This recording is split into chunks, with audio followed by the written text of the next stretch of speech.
नमस्कार दोस्तों, अनुष्ठान क्लास में आप सभी का बहुत बहुत स्वागत है। हम सभी पढ़ने वाले हैं सीटेट पेपर 2 में एनसीईआरटी क्लास 7 की बुक, जिसका नाम है प्राणियों में पोषण। तो सबसे हम पहले समझते हैं कि प्राणियों के पोषण में कौन कौन से तथ्य शामिल होते हैं। तो पहला शामिल होता है पोषक तत्वों की आवश्यकता, दूसरा आहार के अंतर्ग्रहण की विधि और तीसरा शरीर में इसके उपयोग की विधि। ठीक है, इतनी बात समझ में आ गई। अब समझते हैं पाचन क्या है। तो जटिल खाद्य पदार्थों का सरल पदार्थों में जो परिवर्तित होना या टूटना या विखंडन जो है क्या कहलाता है, पाचन कहलाता है। विखंडन क्या कहलाता है, जो विखंडन होता है उस प्रक्रम को क्या कहते हैं, पाचन कहते हैं। ठीक है, जटिल पदार्थ कैसे, जटिल पदार्थों में अणु एक दूसरे से बिल्कुल जुड़े हुए होते हैं और उन पदार्थों को जो अलग अलग कर दिया जाएगा तो वो बन जाएगा सरल पदार्थ। अब हम समझते हैं कि खाद्य पदार्थ को जो अंतर्ग्रहण की विधि होती है वो विभिन्न जंतुओं में किस प्रकार की होती है। तो अगर हम खाद्य अंतर्ग्रहण की विधि को समझें तो जंतु का नाम मनुष्य है। आहार का प्रकार या तो फल खाएगा, सब्जी खाएगा, मांस खाएगा। ठीक है, और उसके आहार की जो विधि है वो चबाना और निगलना है। ठीक है, मनुष्य क्या करता है, चबाना और निगलना दोनों विधियों का प्रयोग करता है। हमिंग बर्ड क्या है, हमिंग बर्ड अमृत का यूज करता है जिसे फूलों का रस कहते हैं। उसका मेन काम है क्या, सकिंग करना यानी चूषण।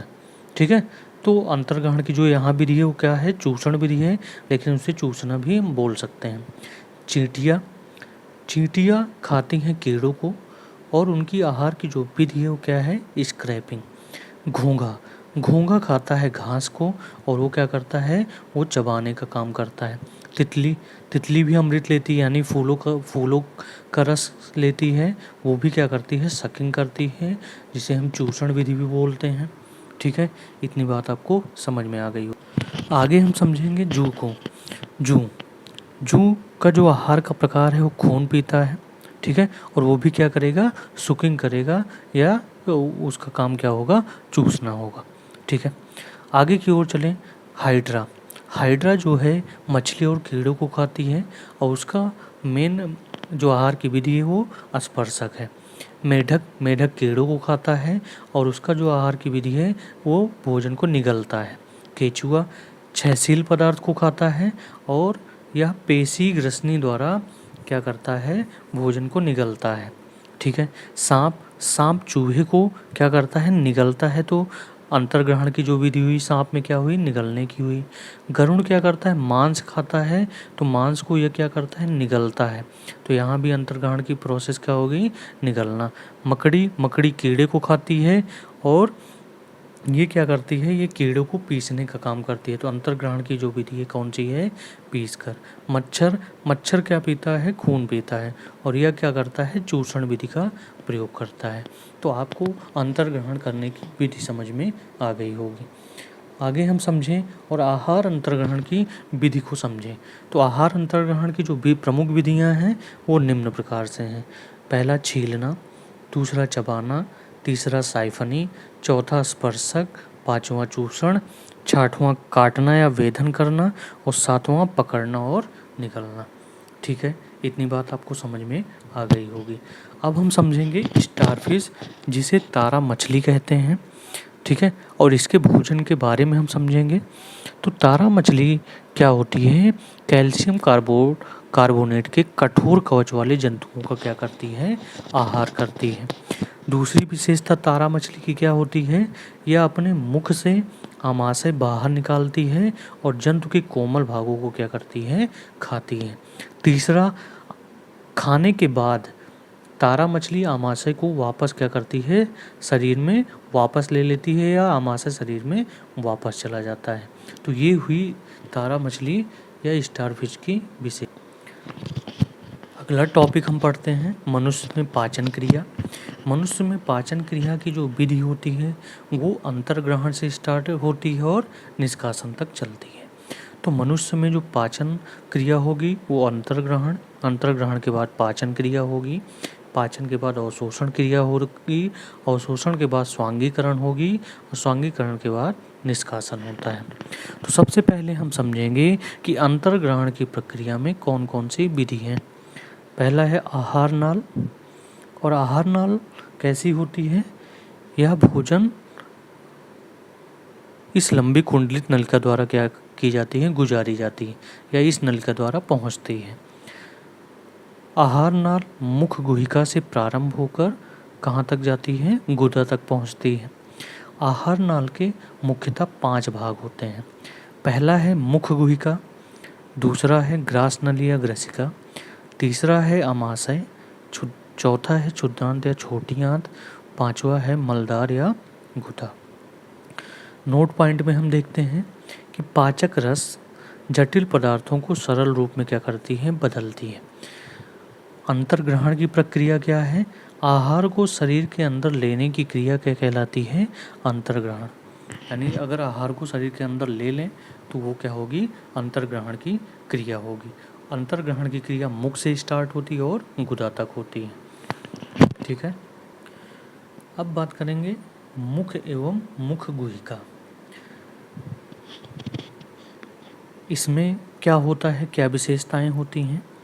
भोजन का जो अंतर्ग्रहण होता है किसके द्वारा होता है? मुख द्वारा होता है। मुख या मुख गुहिका जबड़ों के बीच में क्या होती है? स्थित होती हैं। ठीक है, मुख गुहिका के फर्श पर जीभ क्या होती है? स्थित होती है। मुख में लार ग्रंथियां होती हैं जिसे लाला रस भी कहते हैं। मुख में जो लाल ग्रंथियां होती हैं उसको क्या कहेंगे? लाला रस। मुख गुहा के भाग कौन कौन से हैं? मुख गुहा के 2 भाग हैं, दांत और जीभ। आगे की ओर समझें और दांत को हम समझें तो दांत जो है, अगर दांत की विशेषता हम समझें तो दांत मसूड़ों के बीच अलग अलग गर्तिका या सॉकेट में क्या होते हैं? धंसे होते हैं। मनुष्य में दांत 3 प्रकार के होते हैं, गर्तदंती, द्विवारदंती और विषमदंती। ठीक है, गर्तदंती कहाँ पे होती है? जबड़े की हड्डियों में धंसे होते हैं। द्विवारदंती जीवन में 2 बार निकलते हैं। विषमदंती 1 से अधिक प्रकार के होते हैं। ठीक है, इतनी बात समझ में आ गई। आगे की ओर चलें और समझें कि मनुष्य के जबड़े में कुल कितने दांत होते हैं। तो मनुष्य के जबड़े में कुल 32 दांत होते हैं। मनुष्य के जबड़े में कुल 4 प्रकार के दांत पाए जाते हैं। पहला है कृंतक, दूसरा है रत्नक, तीसरा अग्रचवर्णक, चौथा क्या है? चवर्णक। इतनी बात आपको समझ में आ गई होगी। आगे हम समझेंगे कि दूध के दांत क्या होते हैं। दूध के दांत शैशव काल में निकलता है। ठीक है, या बच्चों के शैशव काल में निकलता है। दांतों की कुल संख्या 20 होती है और लगभग 8 वर्ष की आयु तक क्या हो जाते हैं? दांत गिर जाते हैं। ठीक है, दांतों के प्रकार हम देखेंगे और दांतों की संख्या का गणना करेंगे, निचले जबड़े में और ऊपरी जबड़े में। पहला दांत है कृंतक दांत का प्रकार है। तो निचले जड़ों में कितनी होती हैं? निचले जबड़े में 4 होती है दांतों की संख्या, ऊपरी जबड़े में 4 होती। अगर कुल योग की बात करें तो कितनी संख्या होगी? 8। यानी 8 रत्नक कृंतक होते हैं। रत्नक 2 निचले जबड़े में और 2 ऊपरी जबड़े में, कुल मिलाकर रत्नक कितने होंगे? 4 होंगे। अग्रचवर्णक भी निचले जबड़े में 4 होता है और ऊपरी जबड़े में 4 होता है। तो कुल अग्रचवर्णक कितने होंगे? 8। चवर्णक कितने हैं?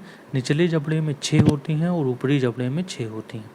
यानी कुल चवर्णक की बात करें, कुल चवर्णक यहाँ पे हुए 12। ठीक है, अगर इन सारे दांतों के प्रकार को हम क्या कर दें? जोड़ दें या ऐड कर दें तो उस कंडीशन में संपूर्ण योग जो दांतों का होगा क्या होगा? 32 प्रकार का होगा। अब हम समझेंगे कि कृंतक का काम क्या है, रत्नक का क्या कार्य है, अग्रचवर्णक का क्या कार्य है। ठीक है, अग्रचवर्णक और चवर्णक जो है भोजन को पीसने का काम करता है। कृंतक भोजन को काटने का काम करता है और रत्नक भोजन को फाड़ने का काम करता है। ये समझ में आ गई। कृंतक का मतलब काटना, रत्नक का मतलब फाड़ना और अग्रचवर्णक और चवर्णक का मतलब भोजन को पीसना। आगे हम चलें और जीभ के बारे में समझें। तो जीभ एक मांसल पेशी अंग है। जीभ मुख गुहिका के अधर तल से जुड़ी होती। कहाँ से जुड़ी होती है? मुख गुहिका के अधर तल से। जीभ का अग्रभाग स्वतंत्र होता है और किसी भी दिशा में क्या कर सकता है, मुड़ जाता है। ठीक है, इसके बाद हम समझेंगे कि जीभ के कार्य क्या हैं। तो जीभ के कार्य देखने से पहले हम जीभ अगर देखें तो इसमें ये विभिन्न प्रकार की स्वाद कलिकाएँ हैं। ठीक है, तो अब जीभ का कार्य क्या होगा, यह भोजन में लार मिलाने का काम करता है। ठीक है, क्योंकि लार ग्रंथियाँ होती हैं जो लार रस का श्रावण करती हैं। भोजन को निगलने का काम कौन करता है, जीभ। जीभ में स्वाद कलिकाएं होती हैं, जीभ से स्वाद का पता चलता है। इतनी बात आपको जीभ के बारे में पता हो गई। ठीक है, अब आगे समझेंगे कि भोजन नली ग्रसिका किस प्रकार से होती है। तो आप देख रहे हैं ये ग्रसिका है या भोजन नली है जो कि आमाशय से जुड़ी होती है, मुख से लेकर आमाशय तक जुड़ी होती है। यहाँ पे देख रहे हैं कुछ भाग मोटा है कुछ पतला है, इसका मतलब ये क्रमांचन का काम करता है, संकुचन और सिकुड़ना और फैलने का काम करता है। अब भोजन नली के बारे में समझें कि लार से मिला हुआ भोजन कहाँ जाता है, ग्रास नली में जाता है, जिसे ग्रसिका भी कहते हैं। ग्रसिका गले व वक्ष से होती हुई कहाँ पे जाती है, आमाशय में मिलती है। ठीक है, तीसरी विशेषता क्या है कि आहार नाल में संकुचन होता रहता है, जिससे भोजन को क्या करती है, नीचे की ओर ढकेलती रहती है। ठीक है, चौथा क्या है कि ग्रसनी के दो भाग होते हैं, एक निगल द्वार होता है, दूसरा कंठ द्वार होता है। ठीक है, इतनी बात समझ में आ गई होगी। अब समझते हैं कि आमाशय क्या है। तो आमाशय का आंतरिक स्तर कैसा होता है, श्लेष्मल कहलाता है। ठीक है, आमाशय का श्लेष्मल हाइड्रोक्लोरिक अम्ल तथा पाचक रस का क्या करता है, श्रावण करता है। आमाशय का श्लेष्मल आंतरिक स्तर की क्या करता है, सुरक्षा भी प्रदान करता है। इसके बाद हम समझेंगे हाइड्रोक्लोरिक अम्ल। तो हाइड्रोक्लोरिक अम्ल का आमाशय में क्या कार्य है, तो HCl को हाइड्रोक्लोरिक अम्ल कहते हैं। यह जीवाणुओं को क्या करता है, नष्ट करता है। यह भोजन के माध्यम को क्या बनाता है, अम्लीय बनाता है। ठीक है, साथ में आमाशय में ही पाचक जठर रस स्रावित होती है, जिसका मुख्य कार्य है प्रोटीन को सरल पदार्थों में क्या करना, विघटित करना। ठीक है, अब चलते हैं हम क्षुद्रांत। क्षुद्रांत के बारे में पढ़ते हैं। क्षुद्रांत को छोटी आंत बोलते हैं। क्षुद्रांत लगभग 7.5 मीटर लंबी होती है। यह एक कुंडलित नली है। यह यकृत एवं अग्नाशय से स्राव प्राप्त करती है। ठीक है, और भोजन का पाचन करती है। तो यकृत और अग्नाशय के बारे में पहले जान लें क्या है। यकृत यह गहरे लाल भूरे रंग की ग्रंथि है। यह शरीर की सबसे बड़ी ग्रंथि है। यह किसका श्रावण करती है, यह पित्त रस का श्रावण करती है। यानी जो पित्त रस बनता है वो कहाँ पे बनेगा, यकृत में बनेगा, लीवर में बनेगा। पित्ताशय, इसी यकृत के साथ पित्ताशय लगी हुई होती है, जो जिसमें पित्त रस क्या होती है, इसी थैली में संग्रहित होती है। पित्त रस का मुख्य कार्य है वसा के पाचन में सहायक। पित्त रस किसमें सहायक होती है, वसा के पाचन में। आगे हम देखते हैं, अगला टॉपिक है अग्नाशय। अग्नाशय की क्या विशेषताएं हैं। यह हल्के पीले रंग की दूसरी सबसे बड़ी ग्रंथि है। आमाशय के ठीक नीचे स्थित होती है। अगर अग्नाशय की स्थिति देखी जाए तो कहाँ पे होगी, आमाशय के ठीक नीचे होगी। अग्नाशय अग्न्याशयिक रस का क्या करती है, श्रावण करती है। ठीक है, और यह आंशिक रूप से पचे हुए भोजन को क्षुद्रांत के निचले भाग में क्या करती है, क्रिया करके पहुंचाती है। अब हम समझेंगे कि अग्न्याशयिक रस क्या है। तो अग्न्याशयिक रस कार्बोहाइड्रेट एवं प्रोटीन को सरल रूप में क्या करती है, परिवर्तित करती है। यह कार्बोहाइड्रेट को किस में परिवर्तित करेगी, ग्लूकोज में। प्रोटीन को एमिनो अम्ल में परिवर्तित करेगी। वसा को वसा अम्ल एवं ग्लिसरॉल में परिवर्तित करती है। ठीक है, नोट पॉइंट देखेंगे। तो नोट पॉइंट में देखेंगे, ब्यूमांट ने सर्वप्रथम आमाशय में भोजन पाचन की क्रिया देखी थी। भोजन पाचन की जो क्रिया देखी गई थी, कहाँ पे देखी गई थी, आमाशय में। अगला भाग है अवशोषण। तो पचे हुए भोजन का अवशोषित होकर क्षुद्रांत की भित्ति में स्थिर रुधिर वाहिकाओं में जाने की जो प्रक्रिया है उसको कहते हैं अवशोषण। उसको क्या कहेंगे? अवशोषण। अगला हम समझेंगे रसांकुर। तो क्षुद्रांत के आंतरिक भित्ति पर उंगली के समान जो उभरी संरचना होती है उसे या तो दीर्घ रोम कहते हैं या तो रसांकुर कहते हैं। इसका मुख्य कार्य क्या है या इसकी विशेषताएं क्या हैं? तो रसांकुर पचे हुए भोजन के अवशोषण हेतु तल क्षेत्र बढ़ाता है। रसांकुर में सूक्ष्म रुधिर वाहिकाएं फैली रहती हैं। ठीक है, यह अवशोषित पदार्थों को स्थानांतरण रुधिर वाहिकाओं द्वारा शरीर के विभिन्न भागों में पहुंचाती है। इसके बाद अब प्रक्रिया जो स्टार्ट होगी वो क्या होगी? स्वांगीकरण। यानी रुधिर वाहिकाओं द्वारा अवशोषित भोज्य पदार्थों को शरीर के विभिन्न भागों में पहुंचाकर जटिल पदार्थों को बनाने की जो क्रिया होगी क्या कहेंगे? स्वांगीकरण कहलाती है।